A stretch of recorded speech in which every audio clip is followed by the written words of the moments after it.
اعوذ باللہ من الشیطان الرجیم، بسم اللہ الرحمن الرحیم۔ السلام علیکم پیارے دوستوں۔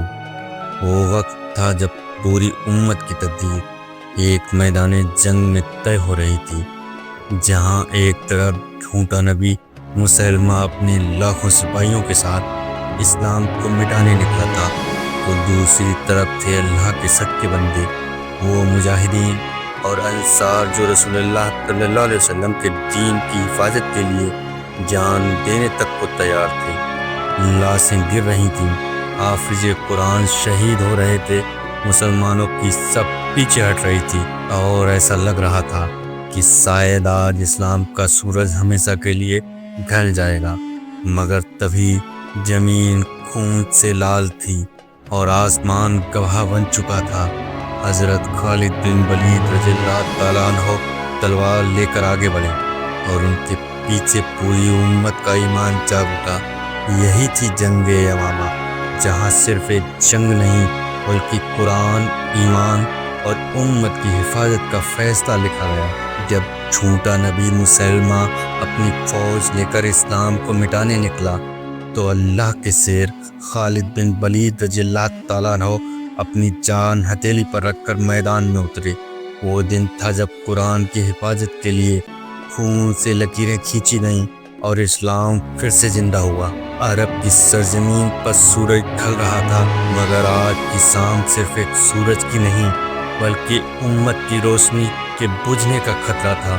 ایک طرف جھوٹا نبی مسلمہ لاکھوں سپاہیوں کے ساتھ اسلام کو مٹانے نکلا تھا، اور دوسری طرف اللہ کے سچے بندے، وہ صحابہ جو رسول اکرم صلی اللہ علیہ وسلم کی راہ میں اپنی جان تک قربان کرنے کو تیار تھے۔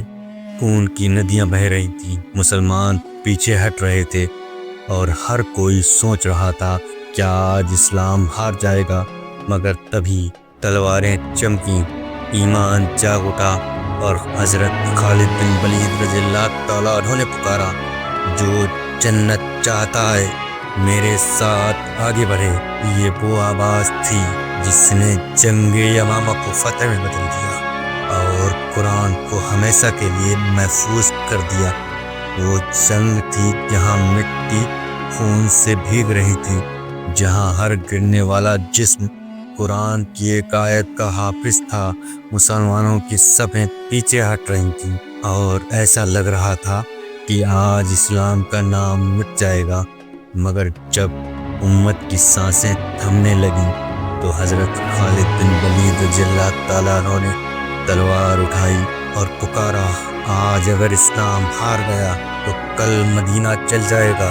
بس اسی لمحے ایمان پھر زندہ ہوا۔ براہ بن مالک نے دیواریں لانگھی، مہرشی رضی اللہ تعالیٰ عنہ نے اپنے نیزے سے مسلمہ کو گرایا، اور یوں جنگ یمامہ نے اسلام کو دوبارہ سانسیں بخشیں۔ یہ صرف ایک جنگ نہیں تھی، یہ تھی قرآن، امت اور ایمان کی حفاظت کی جنگ۔ جنگ یمامہ اسلام کی تاریخ کی سب سے اہم اور سب سے بڑی جنگوں میں سے ایک تھی۔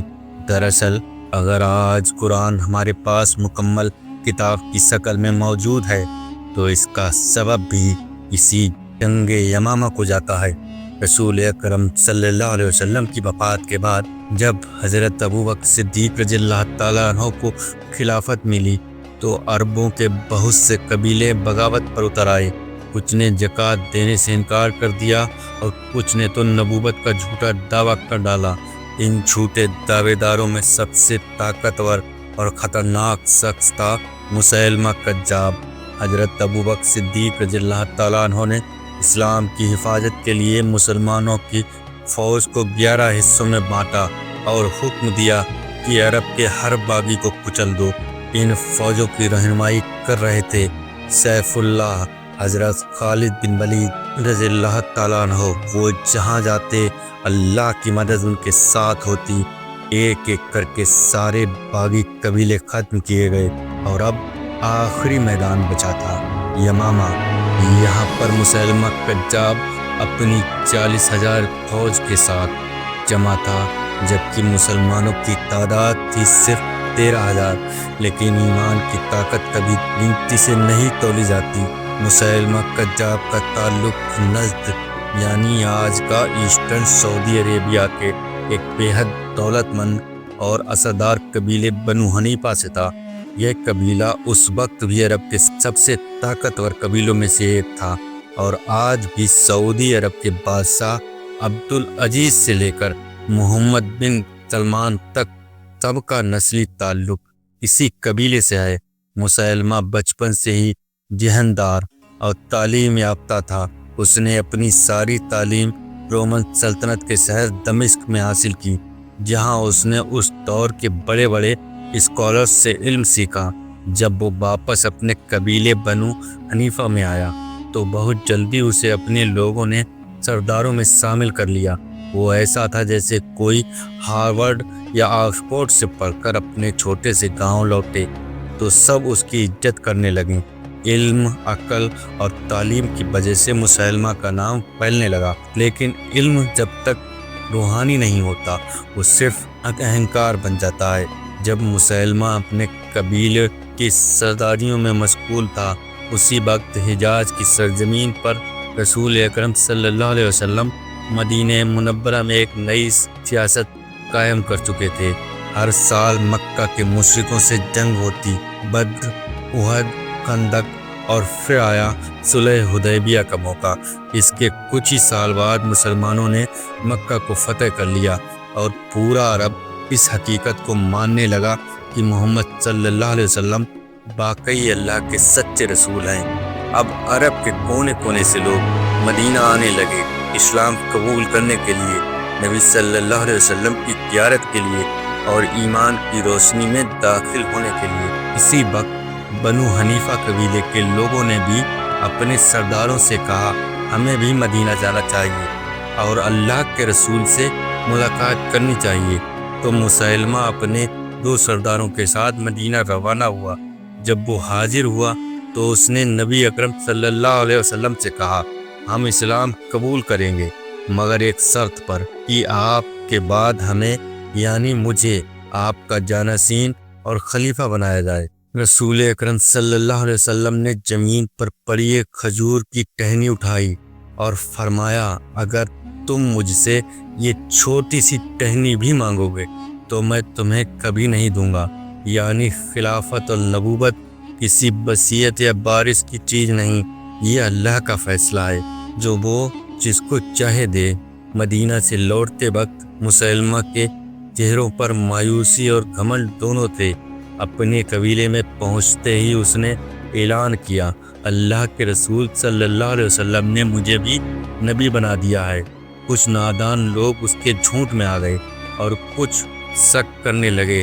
جب مدینہ میں مسلمانوں کو یہ خبر پہنچی تو انہوں نے بنو حنیفہ کے ایک شخص کو بھیجا تاکہ وہ جا کر حقیقت بتا دے، لیکن جب وہ پہنچا تو مسیلمہ نے چالاکی سے اس پر دباؤ ڈال دیا اور اپنے قبیلے کے سامنے اس سے کہلوایا ہاں یہ سچ ہے، رسول اللہ صلی اللہ علیہ وسلم نے مسیلمہ کو بھی نبی کہا ہے۔ اتنا سننا تھا کہ بنو حنیفہ کے لوگوں کا ایمان ڈگمگا گیا اور وہ سب مسیلمہ کو نبی مان بیٹھے، مگر اس سے پہلے کہ لوگ سچائی جان پاتے مسیلمہ نے اسلام کے اصل اصولوں کو بدلنا ہی شروع کر دیا۔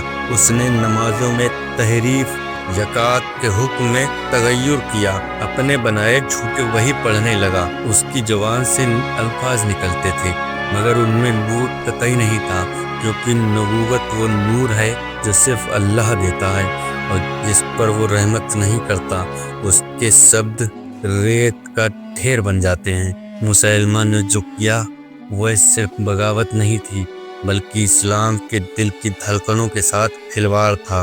اس نے شراب کو حلال کر دیا، فحش کو جائز ٹھہرایا اور فجر اور عشاء کی نشانیوں کو ختم کر دیا۔ نمازیں 5 کے بجائے 3 کر دیں اور رمضان کے روزے ختم کر دیے۔ نکاح کی شریعہ کو بھی اس نے گواہوں کے بنا منظور کرا دیا، یعنی نکاح میں گواہوں کی کوئی ضرورت نہیں، اور اس سے بھی بڑھ کر قرآن کی آیتوں میں تحریک کر کے ایک نئی کتاب لکھنا شروع کر دی۔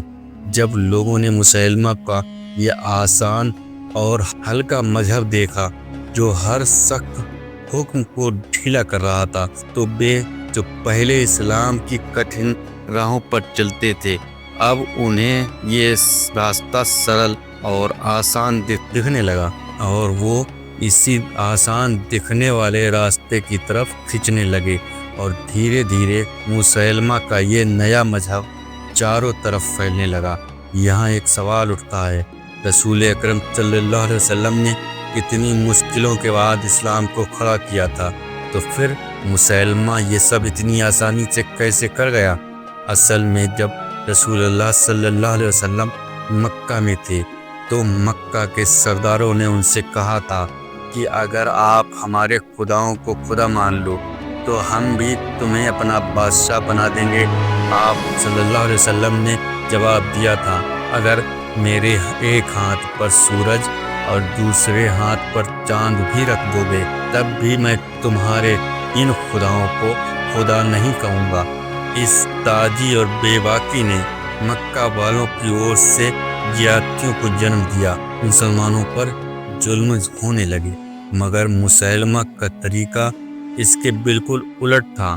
اس نے عرب کے پارمپرک خداؤں کو اور رواجوں کو اپنے مذہب میں شامل کرنا شروع کر دیا۔ اس نے عرب کے خداؤں اور رواجوں کو اپنے مذہب میں جگہ دی، اور اس لیے بے قبیلے جو رسول اکرم صلی اللہ علیہ وسلم کے کٹھن اور صاف ستھرے راستوں کو اپنانے سے ہچک رہے تھے، آسانی سے مسلمہ کی اور مڑ گئے۔ ایسا لگا جیسے بدن پر خوشبو لگا کر کوئی جھلک دینے والا سردار لوٹ آیا ہو، اور لوگ اس کے پاس چھوٹتے گئے۔ پھر ایک دن مسلمہ نے رسول اللہ صلی اللہ علیہ وسلم کی اور ایک خط بھیجا جس میں وہ دعوے سے کہتا ہے کہ آدھی دنیا تمہاری اور آدھی میری۔ رسول اللہ صلی اللہ علیہ وسلم نے بڑی سادگی سے جواب دیا، دنیا نہ میری نہ تیری، یہ سب اللہ کی ہے، وہ جس کو چاہے دے۔ رسول اللہ صلی اللہ علیہ وسلم کے زندہ رہتے ہوئے مسلمہ میں اتنی ہمت نہیں ہوئی کہ وہ کھل کر بغاوت کا اعلان کر دیتا، پر رسول اکرم صلی اللہ علیہ وسلم کی وفات کے بعد اس نے کھل کر بغاوت کر دی، اور ابو بکر صدیق رضی اللہ تعالیٰ عنہ کے خلافت سے ایمان سے بیگانہ ہو گیا۔ ابو بکر صدیق رضی اللہ تعالیٰ عنہ نے اس فتنے کے جواب میں مسلمانوں کو اکٹھا کیا اور 11 فوجیں بنائیں۔ ان میں سے ایک فوج کو خاص طور پر مسلمہ کی طرف بھیجا گیا۔ صاف حکم دیا گیا، تمہارا کام صرف مسلمہ کو روکنا ہے، اس پر حملہ کرنا نہیں ہے۔ مگر فوج کے کچھ کمانڈروں نے خلیفہ کے حکم کو نہیں مانا۔ اکرمہ اور بھی کمانڈروں نے مسلمہ پر حملہ کر دیا، اور دونوں بار ان کی فوجیں کراری شکست کھائیں۔ ان ہاروں کے بعد حضرت ابو بکر صدیق رضی اللہ تعالیٰ عنہ نے سیف اللہ حضرت خالد بن ولید رضی اللہ تعالیٰ عنہ کو بلایا اور پوری طاقت ان کے حوالے کی۔ حضرت خالد بن ولید رضی اللہ تعالیٰ عنہ نے مسلمانوں کی 13,000 کی فوج سنبھالی اور یمامہ کے میدان کی طرف نکل پڑے، جہاں مسلمہ 40,000 کی فوج کے ساتھ انتظار کر رہا تھا۔ اور پھر اللہ کے نام سے وہ لمحہ شروع ہوا جب دونوں فوجیں آمنے سامنے آ گئیں۔ لوح اور لہو کا سمندر لہرانے لگا اور دونوں طرف سے نعرے گونج اٹھے۔ شروعات میں جنگ بے حد سخت تھی، تلواریں آسمان کو چیر رہی تھیں اور زمین خون سے لال ہو رہی تھی، مگر مسلمہ کی فوج تعداد میں زیادہ تھی۔ آہستہ آہستہ مسلمانوں کی قطاریں کمزور پڑنے لگیں اور کئی صحابہ اکرام رضی اللہ تعالیٰ عنہ ایک ایک کر کے شہید ہونے لگے۔ مسلمانوں کی فوج بھی دھیرے دھیرے پیچھے ہٹنے لگی، اور وہ منظر ایسا تھا کہ مسلمہ کی فوج آگے بڑھتے بڑھتے مسلمانوں کے کیمپ تک پہنچ گئی، جہاں عورتیں موجود تھیں، یہاں تک کہ سیف اللہ حضرت خالد بن ولید رضی اللہ تعالیٰ عنہ کی بیوی بھی اسی کیمپ میں تھیں۔ حالات اتنے نازک ہو گئے کہ لگا اب مسلمان جنگ چھوڑ دیں گے اور مسلمہ اسلام پر غالب آ جائے گا، مگر حضرت خالد بن ولید رضی اللہ تعالیٰ عنہ نے آواز دی، کہ اے مسلمانوں، اگر جنت چاہتے ہو تو ہمارے ساتھ آگے بڑھو، اور ان کی یہ آواز مسلمانوں میں دوبارہ ایمان کو زندہ کر گئی۔ اگر آج یہ جنگ ہار جاتے تو کل مسلمہ کی فوج سیدھا مدینہ منورہ یعنی اسلام کے دل پر حملہ کر دیتی۔ اب کوئی راستہ نہ تھا۔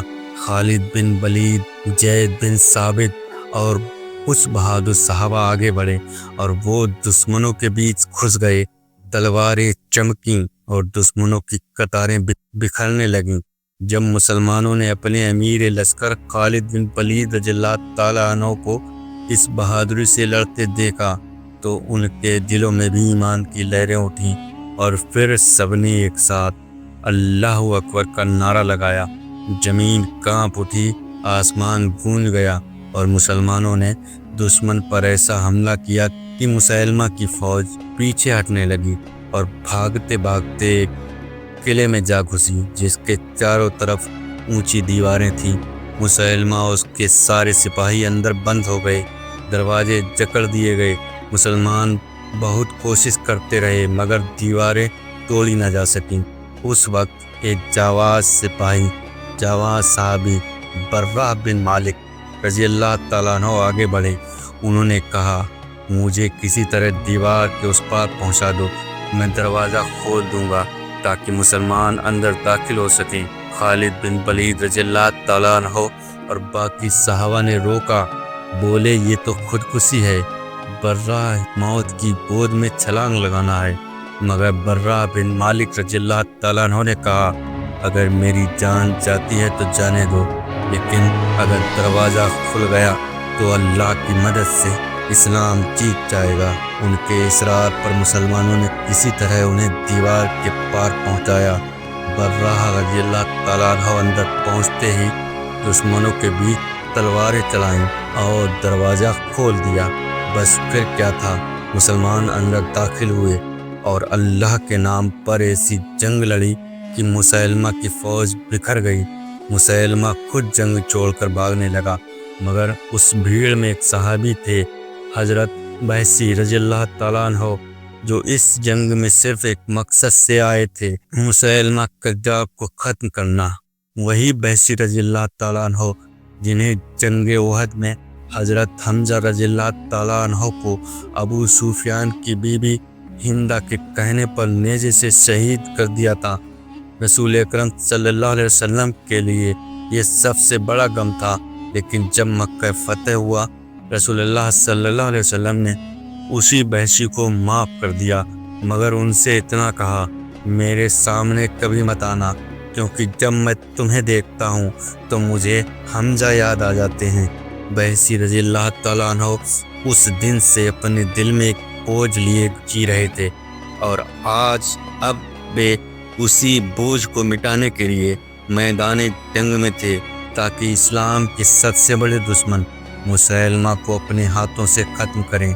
جب انہوں نے دیکھا کہ مسلمہ بھاگ رہا ہے تو انہوں نے اپنا مشہور نیزہ اٹھایا اور پوری طاقت سے نیزے کو پھینکا۔